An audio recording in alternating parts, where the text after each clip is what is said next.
Hey, it is things you missed, and today it is for episode 15. Okay, so we are going to be discussing a few things as well as making theories and pointing out things that you probably have missed. Okay, so let's start with number one.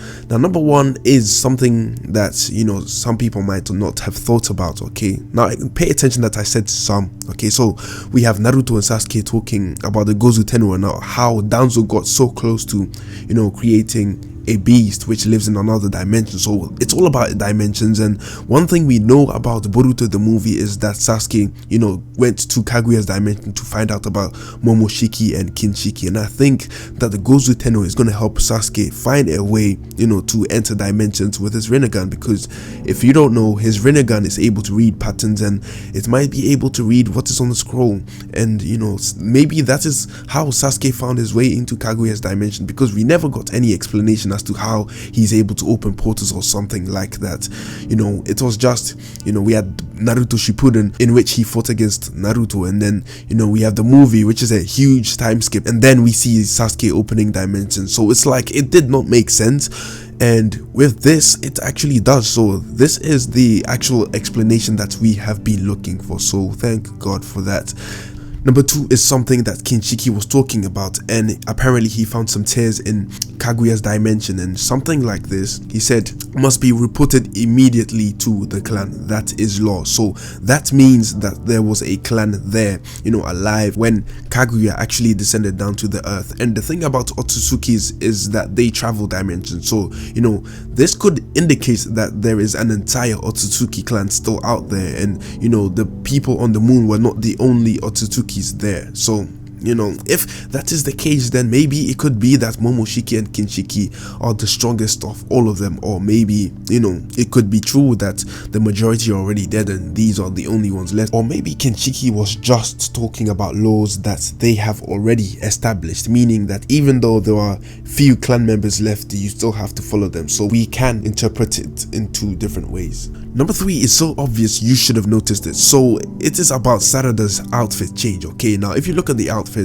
in the posters for Naruto Gaiden, which is the next arc, which starts from episode 19, you can see that Sarada is actually wearing her original design, that Kishimoto actually designed for her. Now the one with Ikemoto is sexualizing Sarada and does not allow the character to grow and establish her own rights within the series, because people are too busy complaining about her being sexualized, and she also has a little bit of this sassy attitude, which is not really Sarada at all. So people really had a lot of complaints with that, and I'm really happy that they are using Kishimoto's designs, because Kishimoto has a way of designing female characters to make sure that you can respect them, but he still finds a way to make them look sexy in a way. And if you look at the Mizukage, she's a great example. You can see, obviously she has big breasts and has good looks, but overall she's covered up properly and looks elegant. So it is a way in which you can respect females, and Kishimoto really captures this, and Ikemoto I think needs improvement in this section. So I'm really happy that they chose Kishimoto's design for Sarada, because I really did not want to see Sarada's outfit in the manga, because if you take a close look, they are really sexualizing her, and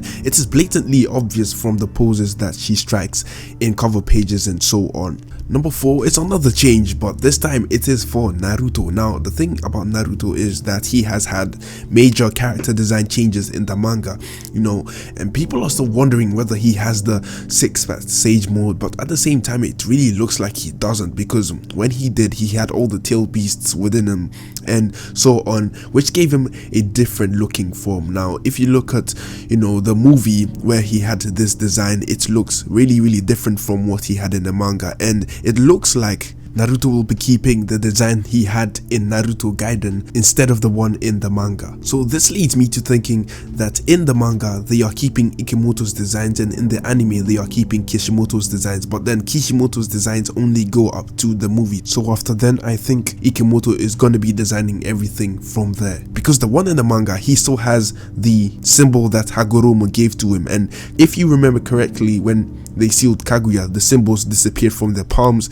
and went back to Hagoromo. So that is definitely incorrect in the manga if Naruto still has those symbols in his palms. But then again, Ikemoto decided to create that version, probably exclusive for the manga, and the same goes for the Momoshiki form that he designed with the gold Byakugan, or at least the yellow Byakugan. The next thing I want to talk about is new handseals. Now, if you haven't paid attention in Boruto episode 14, we had Sumire's father who created the Gozu Tenno by forming unknown handseals which we have never seen before. Now, it is not, new to see handseals that we have never seen before. I mean, if you look at Madara's Tengai Shinsei attack that he used to pull meteorites from the sky, you can see one of his Susanoo using a handseal which, is not one of the basic handseals that we learned back in Naruto. So definitely we are getting new handseals, and the thing about the Gozu Tenno is that it actually came from Kaguya. Okay, so if something like this comes from Kaguya and Sumire's father is using different handseals, does that mean that the new handseals are going to give us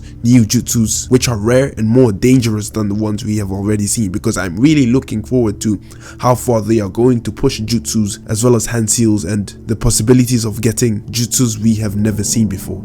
I mean, we have the Shadow Clone, which has a special handseal just for that special jutsu, right? And then we also have all these other clan jutsus which have special handseals to activate certain jutsus for the clans, and usually it is just one handseal, but on Sumire's father's terms, he used multiple handseals. I believe at least 3 handseals which he used in order to activate the Gozu Tenno and implant it on Sumire's back, and then he fell to his death. So by assumption, I can probably say that the Gozu Tenno requires your life in order to create the seal, or maybe something like that, because we saw a few tubes which were connected to his back, so maybe it could be extending his life. But then again, he died while the tubes were connected to his body, so maybe the Gozu Tenno does require sacrifice in order to create. Regardless of the situation, new jutsus have been invented, and we have Shojoji, who is the cannibal in the Boruto manga. So definitely, if new jutsus will be invented, new handseals will be invented as well. So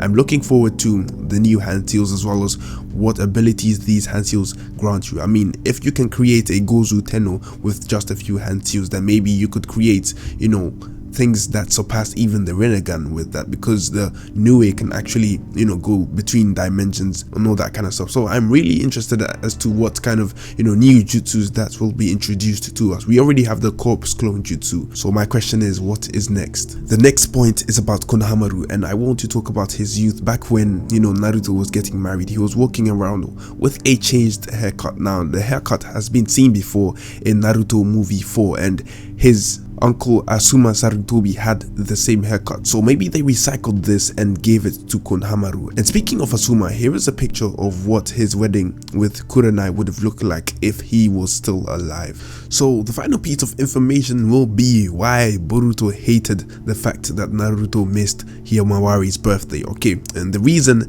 is because Naruto actually missed Boruto's birthday. Now, as you can see in this picture, which was used for promotion for Boruto the movie, you can see Boruto having his birthday with his birthday cake, having Hinata there and Himawari there, but the only person missing is Naruto. And this actually left a hole in Boruto's heart, and that is the reason why he did not want Naruto to miss Himawari's birthday in Boruto the movie, because he knows Himawari would not take it as good as he did, and he definitely did not like it when it happened to him. So that has been your things you missed for episode 15, as well as little bits of information about characters and what's not. With that being said, let me know what your thoughts are in the comment section down below. You can also check out the whole playlist of things you missed, covering things, little bits of information, or things in episodes that you missed. And also don't forget to check out some of the fun videos linked at the end. With that being said, I have nothing more to say. Bye.